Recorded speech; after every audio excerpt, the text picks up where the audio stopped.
Welcome to another episode of the Dental Money Lounge. You're joined by myself again, Hassan Rashid. I'm not with my other co-host, Max Bazzucchini, today, but I do have a special guest. I've been looking forward to having Claire Gamble on the show for a while. Claire runs PR communications, a PR marketing firm, that's actually the correct term, sorry, called Unhooked Communications, which is based in the Northwest. And Claire is an expert in the area of PR, public relations, marketing, and getting your business known. How are you, Claire? I'm good, thank you. How are you? I'm not too bad. Good. So I've been looking forward to have Claire on the show because she covers an area of marketing that which isn't often used in the dental industry or within small businesses, which is PR, public relations. So I thought if I invite Claire on today, she'll be able to tell us more strategies and insights into how PR can actually help our business and brand, especially locally, make some noise, and how we can actually use that to get patients and customers.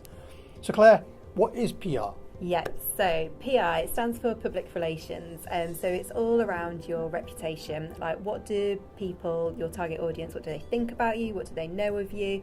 I always have an exercise that I run with clients to start with where we think about brand perception, and so I ask them, if you were sat in a cafe or a pub or somewhere and you overheard somebody talking about your business or about you, what would they currently say about you now?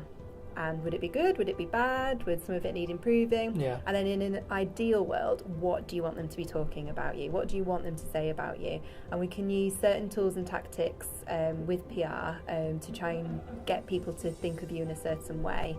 And then as well, that can be part of the wider marketing mix to help you get new customers. Knowing your background, I personally know Unhooked Communications. I know the kind of the courses and events that you run locally up north. Mm-hmm. Could you give us a bit of an insight into your background and how you got involved in the whole PR industry? Yeah, sure. So when I went to uni, I did a master's in broadcast journalism. Even at school, I was told I was most likely to be on TV and stuff like that. So I always enjoyed writing and reading and communicating, and kind of broadcast journalism seemed quite fun, and sort of radio and TV, it seemed quite exciting. But when I was doing my master's, it was the recession had hit. So radio stations and newspapers, they were making loads of redundancies because advertisers were pulling out. So when I finished my master's, there wasn't an awful lot of journalism jobs at the time, and it was really, really competitive. It's always been a competitive industry, but it was even more so then. So my first job was as an online journalist up in Manchester, and it kind of combined SEO copywriting as well as online journalism. Yeah. So I did that for about a year, learned a lot more about kind of more digital marketing as well as more copywriting for clients and businesses. And then from there I got a job at a PR agency, and to be honest, I didn't know much about PR. I just applied and got the job. So I started it and absolutely loved it, because with PR, it's such a combination of different things. So one day you'll be speaking to journalists, trying to get your clients in the media, or setting up TV or radio interviews, or you might be writing content for the website, or articles for magazines, or planning events, or all sorts of things. So lots of different skills, but lots of different communicating and all sorts like that. Okay, wow. So from a local business's point of view, so we work with dentists. Mm-hmm. They usually target their local area. Which is usually, let's say, the radius of between 5 to 7, sometimes even 10 miles around where they're based. And that's mostly because people, it's a service that you can't really buy online, or that type of product or service. So you normally kind of go visit the expert who will then see you. So location is really important. Mm-hmm. Now, because of location, there's sometimes competition is also right at your doorstep, and you're kind of competing with, in terms of SEO, getting higher on Google to kind of get seen more by the general public. Sometimes you try and increase your social media creativity and production on social media, generally in terms of posts and scheduling. Again, try to beat your competition and try and get heard through that noise. There's a lot of digital noise out there as well. When I say digital noise, I mean kind of like Google ads, Facebook ads, website. There's so much going on. How do you differentiate yourself from the others?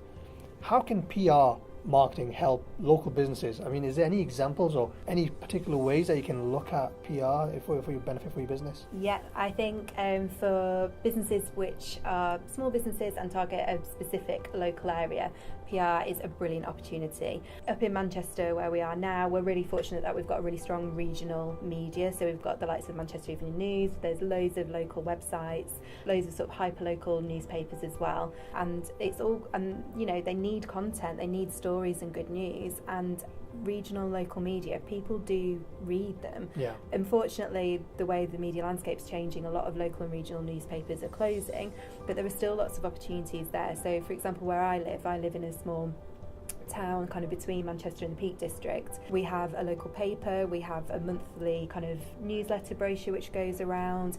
There's a local radio station, there are various kind of online blogs and newsletters, loads of different opportunities.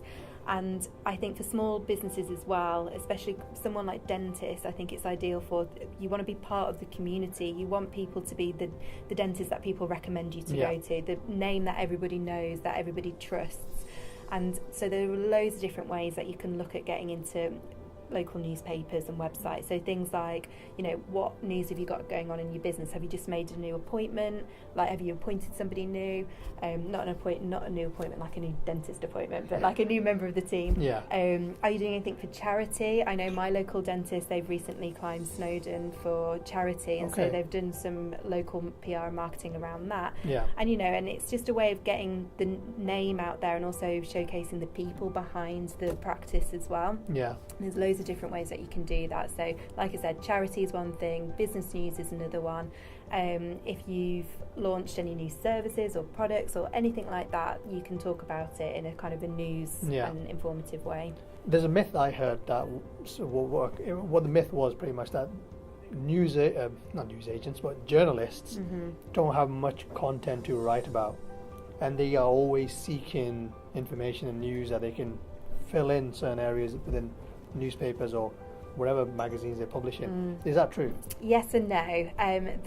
They're struggling for good content and good stories, but the journalists and editors that I speak to, they get inundated with news and content and business pitches which are just not relevant. How can you differentiate between good content and what we perceive to be good content and kind of the crap as well? Like, how do you know, or how can you make yourself?